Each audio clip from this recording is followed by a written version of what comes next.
Welcome to the Functional Python series. In this video, I want to talk about memoization and how to use it. Memoization is already implemented in Python as two decorators, functools cache from Python 3.8 and later, and which is based on functools LRU cache. The documentation, you can find the link to it in the notes, and of course the notes for this and any other of the videos is in GitHub. The link is in the description. So let's talk first about the problem. Here is a very simple implementation of Fibonacci. I'm using pattern matching. I'm going to start using lots of the features that I have talked about in previous videos. So if you're not familiar with pattern matching, just go and find the video and watch it and then come back. And so the main problem with any recursive function that makes two recursive calls is that you might end with a function that its complexity is exponential. This particular implementation of the Fibonacci, even though it's extremely simple, is order 2 to the n, which is essentially useless.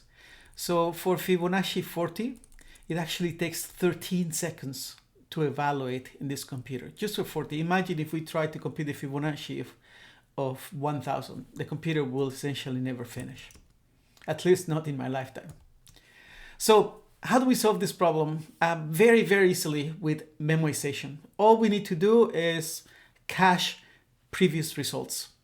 So the fundamental premise is that if we have a function that for a given specific parameter always returns the same value, in other words, it's a function, then we can memoize it. And all we have to do is the following. We import functools, and then we place the decorator functools cache in front of the function. And that's all. And doing this, then instead of having to recompute Fibonacci every single time for the same value, let's say Fibonacci 5 over and over and over again, we only compute it once. If the value is already computed, we'd return that value. And the improvement in speed is just amazing. So here I'm computing Fibonacci of 300, and it takes less than a microsecond, okay? And all I had to do was just to add these two lines of code, the one on line 18 and the one on line 15, okay? So as I said before, the fundamental premise is that the function returns the same return value for every the same input parameter, okay? Now notice I didn't say that it has to be pure. In some cases, it might be desirable to have a function that has side effects, but we only want to have the side effect once. And I'll give a small example in few minutes. And the alternative to using cache is LRU cache, which is essentially the actual implementation of cache. In this case, you can specify how big you want the cache, and you will have least recently used replacement. So the least value that you use will be replaced with a newer one if the cache runs out of space. And for our Fibonacci of 300, that's sufficient to actually keep it relatively fast, although it's a little bit slower than our previous one because now we're kicking out some values from the cache, okay? Let me give you a more realistic use case. And I think this actually happens very frequently. Let's assume that we have a database where a table is read-only. So this is a big assumption. This table will not change because if it changes, we will not be aware of those changes in some cases. So that might create some inconsistency. So you just have to be aware that this only works as long as the table we're reading is read-only. So this is particularly useful if you're processing CVS files, huge CVS files that you know that they're not going to change. And you don't need to process them all. You only need some parts. That way, then you don't have to load all the CSV file in memory. And in some cases, you might not have enough. So my recommendation in that case is use SQLite, take the CSV file and convert it into an SQLite table in a database. So I'm going to use a name tuple, and again, just to illustrate how to use some of the features we have covered. So if you are not familiar with name tuple yet, then go and watch that video. And I'm going to look up a customer given its primary key, the ID. And so I execute the query. And then the interesting thing is that execute returns a stream. And as we saw in one of the previous videos, I can advance the stream using next. So I know that this query will return either 1 result or 0 result. So I can actually use next to proceed. This is not very Pythonic. This is not the way that the library for SQLite 3 will expect you to do it. But again, it illustrates how we can use some of the function programming concepts we have gone through. So if there's no next, then simply return none. And here is actually an example of execution.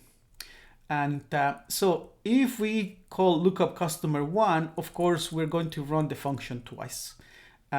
If we call it again, we will run it again. And that's what we want to avoid. So how do we do that?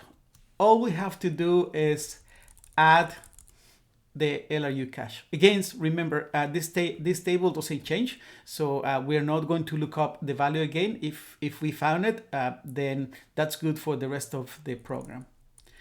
And so when we run it again, we will see that we're only looking up ID1 once, even though we're calling the function 3 times. I think that this makes for extremely clean and easy to read code, where we don't have to clutter it with having to read a dictionary in advance and then accessing the dictionary. All we are doing here is basically saying, whenever you want to read, whenever you want to look up an ID, I will do it. But if I need to do it more than once, then I will not. I will have cached the previous value. So that, in my opinion, is one of the great uses of memoization. Again, in this case, the function is not pure. It has a side effect. The side effect is that it loads from the database. So, but again, so that's the nice thing about these features. You can use them to your advantage if you understand the situation. So again, memoization, very, very easy to use. And the only concern is it has a cost. The cache takes space. The cache is a dictionary. And therefore, my recommendation is think a little bit about how much memory you want to use in the memoization. If the function takes a huge number of potential values, then perhaps it's not a good idea. But if you know that you're going to call the function over and over again with the same values, then it's a good option. Okay. So again, the cost of the function is that we will not be able to execute the code again. So we will not have side effects if there are side effects. And second is that we're going to use some extra space with the cache and also some execution time looking for the value in the cache. If the value is in the cache, it will return that. So that will be dependent on how big the cache is. If the value is not in the cache, then we will still have to look it up and then execute the function. So just be aware of that. That's all for this video. Again, you can find the rest of the notes and the notes and the rest of the videos in the link in GitHub, which is in the description. And I'll see you in the next.